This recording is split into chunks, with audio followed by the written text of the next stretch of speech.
Soccer, or as most of the world calls it, football. It's more than just a game. It's a global obsession played by over 250 million people in more than 200 countries.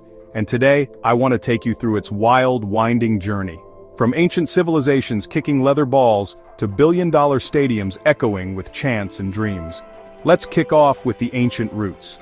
Long before FIFA or the Premier League, humans were already getting their kicks, literally. In China, around the 2nd or 3rd century BCE, people played Cuju, a game where you kicked a leather ball into a net, no hands allowed. Sounds familiar, right? Meanwhile, in ancient Greece and Rome, games like Episkyros and Harpastum had teams tussling over a ball using their feet and sometimes a little more, let's say, physical contact. These were rough, rowdy ancestors of the soccer we know today. Fast forward to the Middle Ages in Europe and you get mob football, massive, chaotic matches where entire villages would clash, rules barely existed, and the game could last all day. Then English public schools in the 1800s stepped in, each inventing their own codes. Some allowed using your hands, others didn't. That's how football split into soccer and rugby. Now here's a fun fact. The term soccer was actually born in England. At Oxford in the 1860s, students nicknamed association football as soccer, which got shortened to soccer.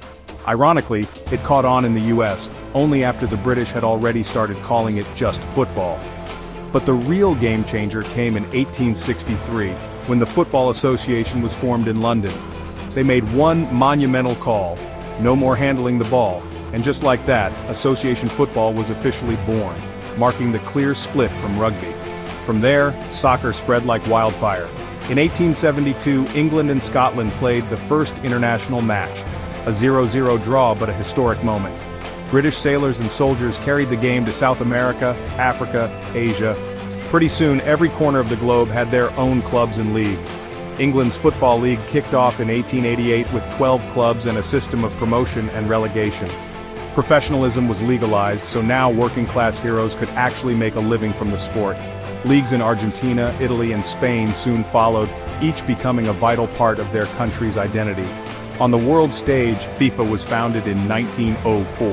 By 1930, the very first World Cup was held in Uruguay, with the hosts lifting the trophy. Today, the World Cup is the most watched sporting event on the planet. Tactically, soccer never stood still. The WM formation in the 1920s, Brazil's dazzling run in the 50s and 60s with Pelé, and the Dutch total football revolution of the 70s, each era brought new styles, new legends. The modern era? It's bigger than ever. The Champions League in Europe and Copa Libertadores in South America put club football on a global stage. The women's game now draws millions, thanks to the first Women's World Cup in 1991 and booming leagues like the NWSL and WSL. And don't forget the Bosman ruling in 1995, which gave players more freedom and turned the transfer market on its head. Today, soccer is shaped by technology, goal line tech, VR, and social movements. It's a platform for unity, protest, and pride, from anti-racism campaigns to community outreach. But challenges remain, balancing commercial growth with grassroots support, fighting corruption, and pushing for equality and mental health support. So from muddy medieval streets to the world's grandest stadiums, soccer's story is still unfolding. It's simple, just a ball and 2 goals. But its magic is anything but. Wherever you are, whoever you are, soccer finds a way to bring us together. And that, my friends, is why the beautiful game never stops growing.